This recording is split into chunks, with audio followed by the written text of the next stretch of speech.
Y'all have heard of the Streisand effect, right? In case you haven't, it's an unintended consequence of attempts to hide, remove, or censor information where the effort instead increases public awareness of the information. The effect is named for American singer and actress Barbra Streisand, whose attorney attempted in 2003 to suppress the publication of a photograph showing her clifftop residence in Malibu, taken to document coastal erosion in California, inadvertently drawing far greater attention to the previously obscure photograph. The effect exemplifies psychological reactance in which the attempt to hide information instead makes it more interesting to seek out and propagate. And I'd like to congratulate Seth Rogers on accomplishing the Streisand effect with the existence of this video right here. Because if it weren't for the civil lawsuit that he joined as a plaintiff a few weeks ago, claiming that another group of YouTubers have conspired to interfere with the investigation of his missing 15-year-old son, Sebastian, I would not be making this video. No, this video is not about the lawsuit. It's about me looking back at the behaviors that might help me understand why a lawsuit like this exists. I've avoided the Sebastian Rogers case like the plague up till now. Not because I didn't care about a missing 15-year-old kid who hasn't been found yet since February 26th of this year, but because every time I tuned in to hear another one of his father's 562,000 interviews, I would hear another version of this. She's responsible for this.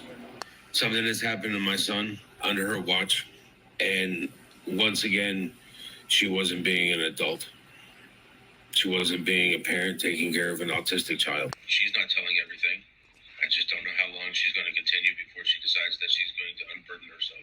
And I noticed that he was aligning very quickly with some of the most problematic, the most harassing, the most unsavory, unscrupulous YouTubers on the platform. Tragedy pimps like Bullhorn Betty and JLR and Dolly Vision. These people have never met a true crime case with built-in chaos and division that they weren't willing to destroy even further. And the anti-tragedy pimps were doing a really good job of calling them out, so I felt no need to do that. It wasn't until this squirrel suit dropped that I decided to try to figure out what's going on with the case itself.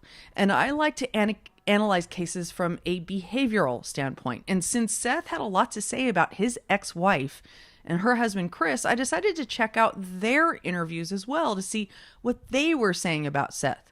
I mean, surely, if he was saying all these provocative things about them all over YouTube, they were responding or perhaps doing something to provoke something in him as well, right? And Bullhorn Betty was going around making all kinds of huge accusations about being stalked and harassed by the Proudfoots and their kin.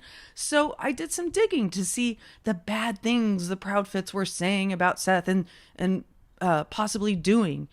Guess what I saw the Proudfoots doing and saying against Seth Rogers and all those other YouTubers?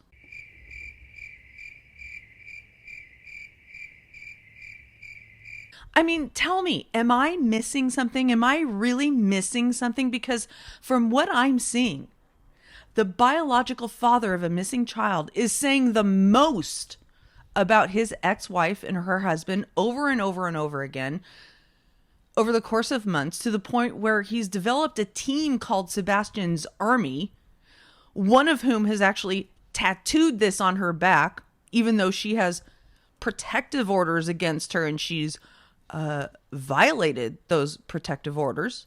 And they have all co-signed and pushed these ideas and narratives over and over again about Chris and Katie Proudfoot being stalkers and harassers and potentially being involved in the disappearance of their son, Sebastian. Do you think she was bullshitting you that morning? What is the one thing you believe would absolutely bring Sebastian home now?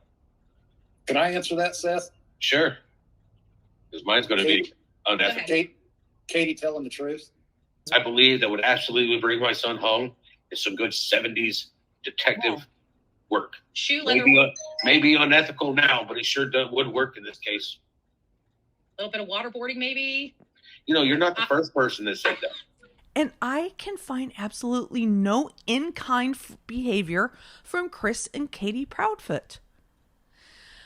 I like to get other expert opinions about my research, so I checked out the behavior panel's analysis of Chris and Katie Proudfoot, and they made an observation of their behavior that went in their favor. And in fact, their entire analysis of Chris and Katie's interview found really no deception and very little troubling behavior on their part. But they made an observation that Seth Rogers overwhelmingly displays in the course of several interviews. Facial expressions and movements are all in line with somebody being truthful and honest. One big thing to notice is that there's no focus in either of them on managing perception and exaggerating the sadness and grief. Those are the two big things we see in just about, I think, maybe 100% of these videos. Manage perception, exaggerate the sadness and the grief. We're not seeing those two big hallmarks. They're saying that Chris and Katie do not display overwhelming perception management and excessive grief behavior in their answers. On the other hand, here's a clip reel. There will be a lights sound marker in between each clip. I'm not going to count them on screen, so you can try to count them as they're played if you'd like. But as you listen to this, imagine what it was like to be the child of this man who was clearly bitter and despondent about his divorce and needed people to see him in a better light than his ex-wife and her new husband. Have this shared goal, right? To find your boy. Has it gotten any better between you and Katie in terms of sharing info? It doesn't feel like a shared goal. It sure doesn't feel like a shared goal. Oh. It feels like it's only my goal and all of Sebastian's army. It's their goal. It's my goal to find Sebastian. But as for contact between me and the Proudfoots, there has been no contact. Still nothing. It's like I'm the only one that misses my son. Frustrated on days that I was taking him back to his mom's. Mm-hmm. And, you know, I don't want to go back. I hate going there. She's not telling everything. I just don't know how long she's going to continue before she decides that she's going to unburden herself. I was homeless in California when she filed and accused me of child abuse during our divorce. And my son literally made the comment that he'd rather live with me in a car than his mom. My son has been waiting to move in with me ever since I left California and got here. He's different at my house than he is at his mom and stepfather's. I really don't want to say anything bad about his mom, but if you're not willing to do something aligned to taking care of the child, then you have to do something else to help with the family. And I was going to school full time, I was working full time, and I was taking care of the child full time. And Gotcha. she sleeps like a rock. She slept like a rock when she was with me. And like he'd wake up and scream, and it wouldn't matter if I had just had, 30 minutes of sleep or, 2 hours of sleep. As soon as he would wake up, it's like, hey, are you going to go take care of him this time? For him to have left between the times of falling asleep and 6 o'clock in the morning is straight bullshit. Do you believe he would have left the house in the middle of the night? Different scenarios go through my head. For him to leave and not have his shoes, coat, take his switch or his phone, stuff that I know that he'd want with him if he was going to run away, no. But for him to leave without shoes or anything else on there,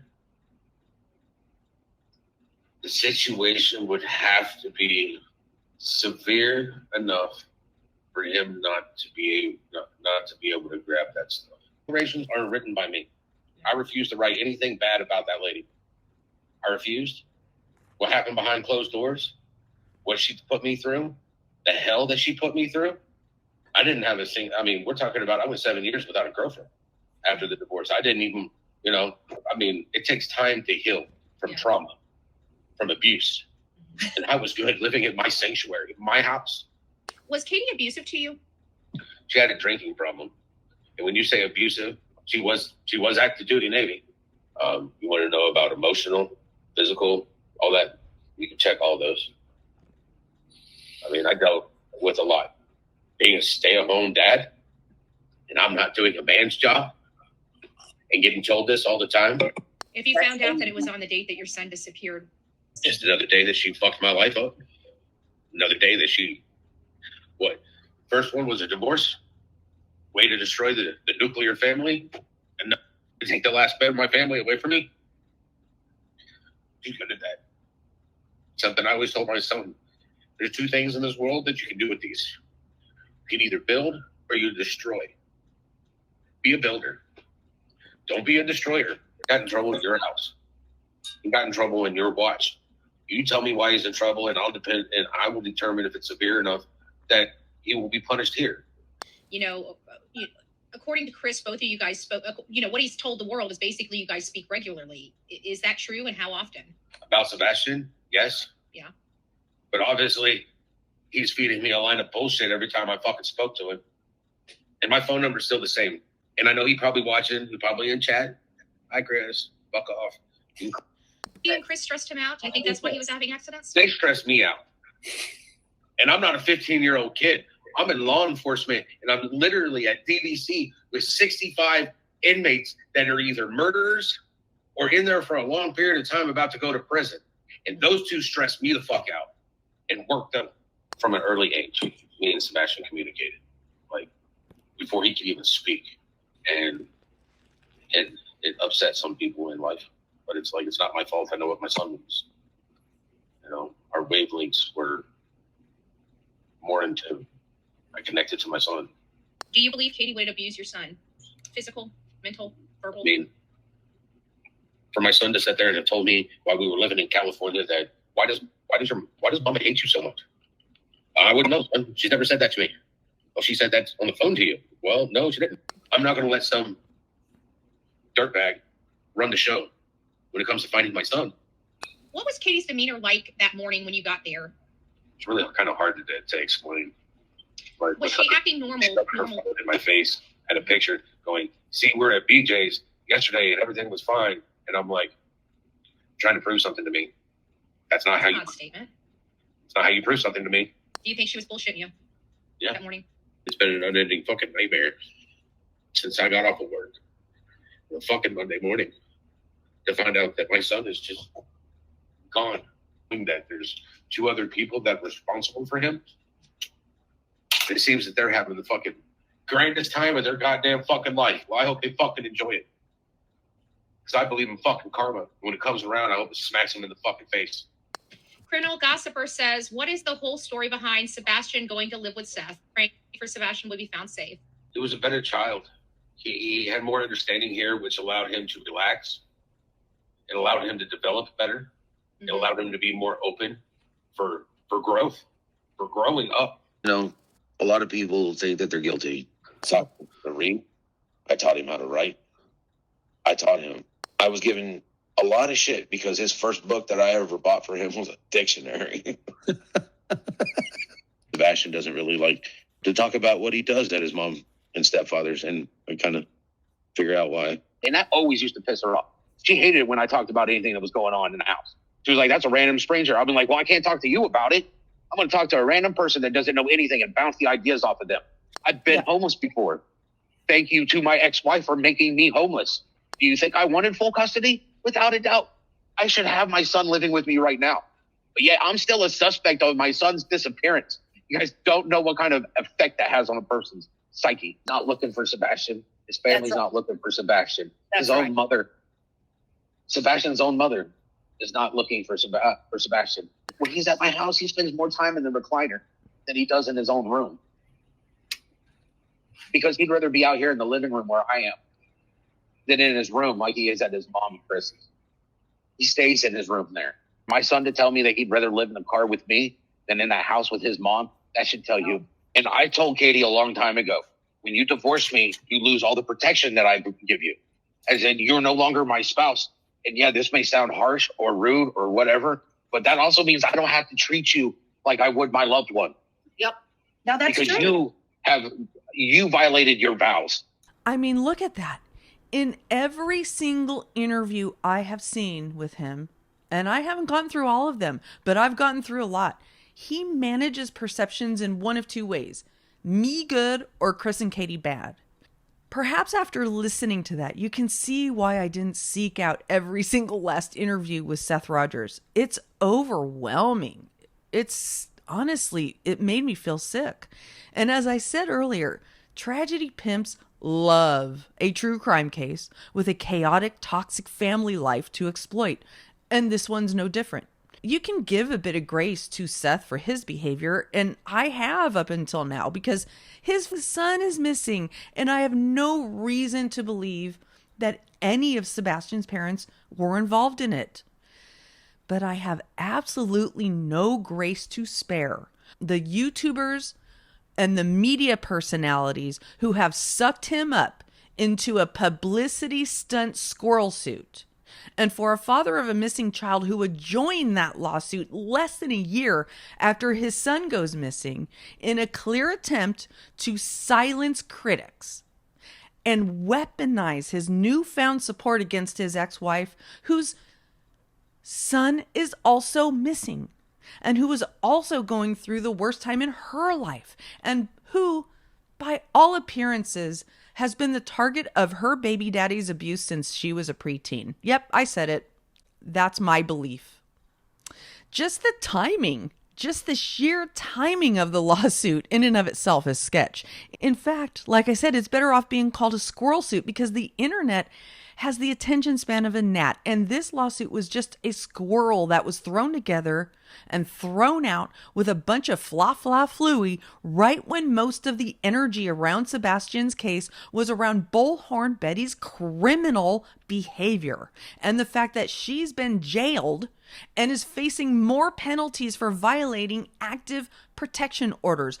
All the energy was on that before this lawsuit came out. And now all the energy is on this lawsuit.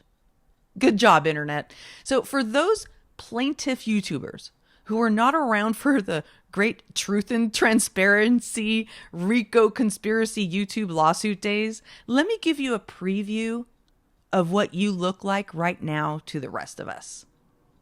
Doing this, right, because it's mentally stressful, right? So then I would have to shut down the internet. No, you don't have to shut down the internet, because they can talk about me all they want. So I don't understand, since both of you do true crime and you follow court, how either of you think this is proper. I'm sorry. I can't go back. It's not my fault that you forgot half your case. I mean, if she had to cross-examine you, she should have. It's not my. That's fine. No, it's not fine. It's not fine at all.